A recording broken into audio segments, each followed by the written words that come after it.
What's up guys, Polk here, and today we're going to be talking about the dangers of cyberbullying. Cyberbullying is a sad, sad story. Story as old as time.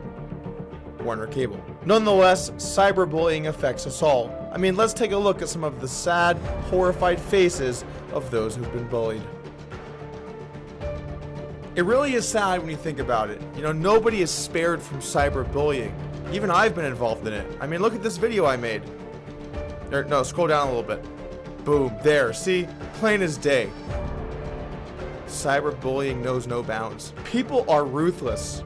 You know, when I think of all these poor, innocent people that have gotten caught in the line of fire, I mean, what did they ever do to deserve it? Luckily today, it's not all bad news. There are people out there fighting the good fight, fighting for change. As an example, here's a tweet from Trump trying to make a difference. Or, no, wait, wrong Trump. There we go. Trying to make a difference by ending cyberbullying. Actually, wait, can we just talk for 1 second about how ridiculous this is? Melania Trump has a campaign against cyberbullying. This would be like if Caitlyn launched a campaign against gambling. Back on topic though, we need to remember to fight the good fight, because the effects of cyberbullying can be no joke. Before we get too far into this video, I do want to clarify that there are a few different types of cyberbullying, and I'm not trying to make fun of all of them. Specifically, there were people who are not putting themselves in the limelight, who get made fun of by their peers, coworkers, classmates, all that kind of stuff. And that's pretty not cool. You know, that's something that we're going to see more and more in today's age as people are on more social networks. They're going to use those platforms to engage in behavior that makes fun of people. And particularly when people have done nothing wrong or really put themselves in a situation to be talked about, it's not cool to then make fun of those people within smaller groups or larger groups. However, that's not the way the world is. People make fun of other people. They do. It's human nature. People are mean. They're either taking out their problems on you, or they just don't like you, or they don't like people like you, or they don't like people that look like you. It happens. Plain and simple, you can't control those things. And even though it shouldn't happen to a lot of people that it does happen to, you got to be strong, man, because if you crumble anytime someone makes fun of you, you're going to have a tough ride. We've deduced you got to have your own strategy to deal with cyberbullying. Now, there's a lot of opinions out there as to what you should do, and some really, really stupid ideas. I'm really excited to be here today for the first ever Bully Hunters Live. This issue is a serious one, and it's really near and dear to my heart. Making gaming a more safe and special place for everyone, a more welcoming place for all. So,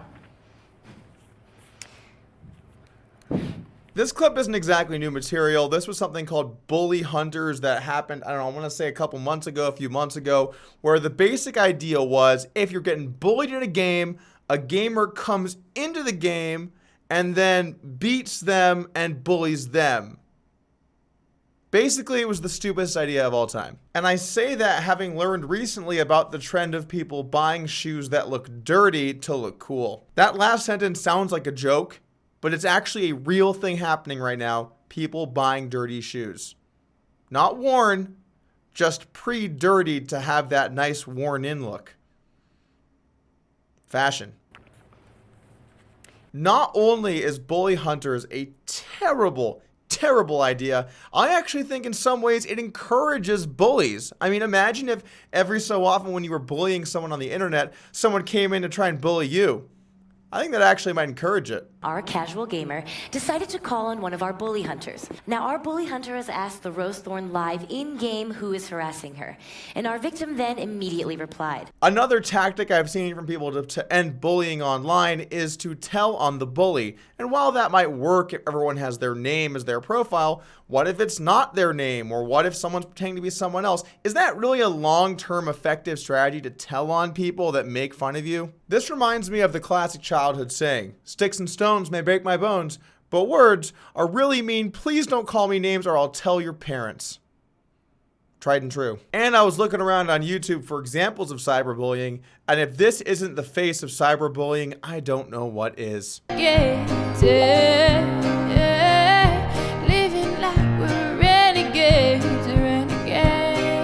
There's obviously a line. If people are posting your personal information or pretending to be you, then you're probably going to have to do something about it. But here's the thing. Don't let what people say about you get to you. Have your own thing going. Know who you are. Know what you want to do. Find things you like to do. The thing is, people will always try and bring you down. They'll always try and rain on your parade. And you really just have to not let them do it by not being a part of it and not sweating it. Easier said than done, I know, but it's the best advice on cyberbullying. But that's not the subject I really wanted to talk about today. What I wanted to talk about was people that put themselves out there. They make videos on the internet for people to talk about, or they try to get people involved into shady dealings and scammy side projects. A lot of those people try to hide behind this term, they're being bullied if someone makes fun of them, because they want to, invoke this sense of we're right. Like, this guy's picking on us. We have to stand up for ourselves. And I've just seen this time and time again. Look, if you're a content creator on the internet and people say mean things about you, you're not getting bullied. If you are a victim of cyberbullying, block and report the person that has been bullying you. The exception to that might be when a massive YouTuber purposely sends their audience of people to attack somebody.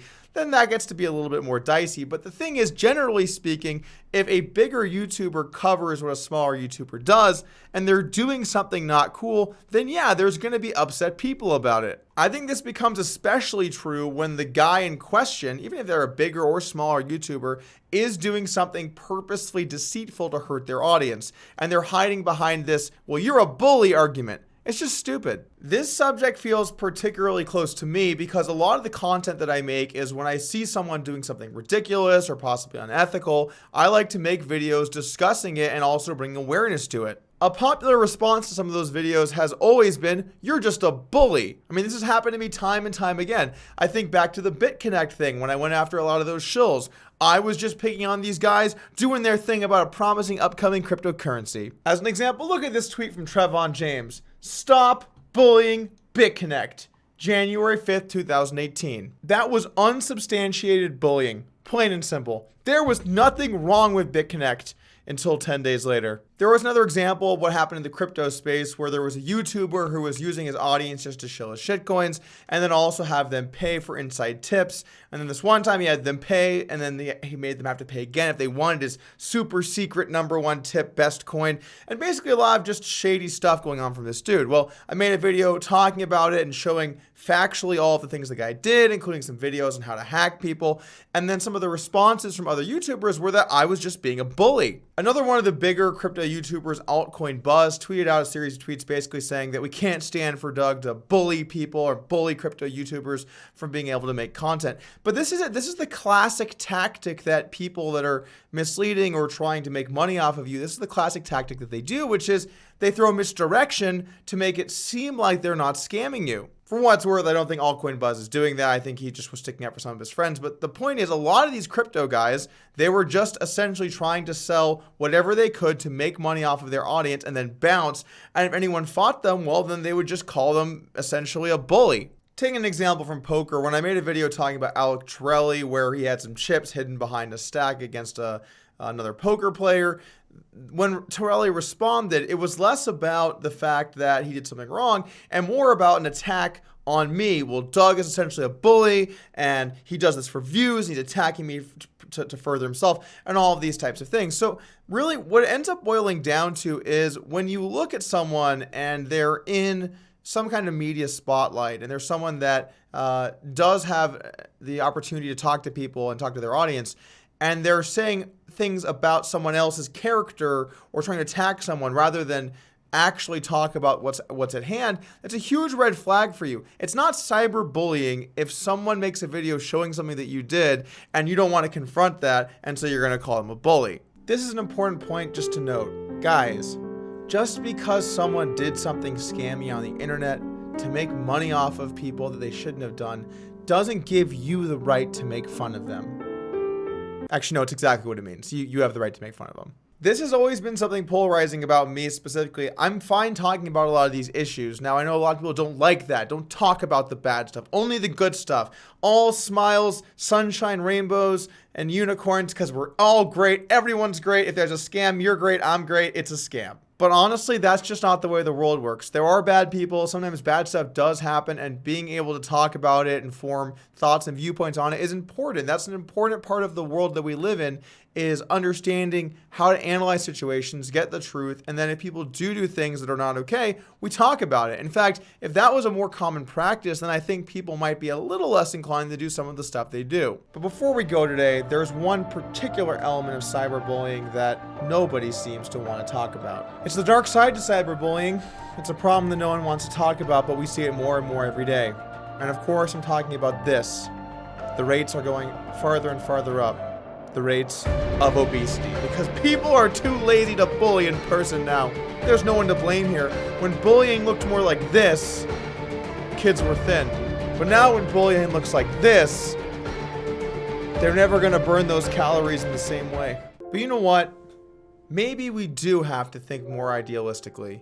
Maybe the world can change.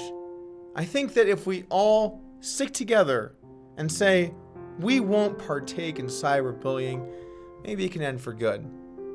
You know, there are many people out there fighting the good fight, trying to make a difference. But it's going to take everybody, not just them. You. It's people like you and me and other people. We have to decide that we will not be a part of this anymore. And if we can do that, well, we might be able to solve this problem for good. Oh, I just got a new comment on YouTube. Wonder what it says.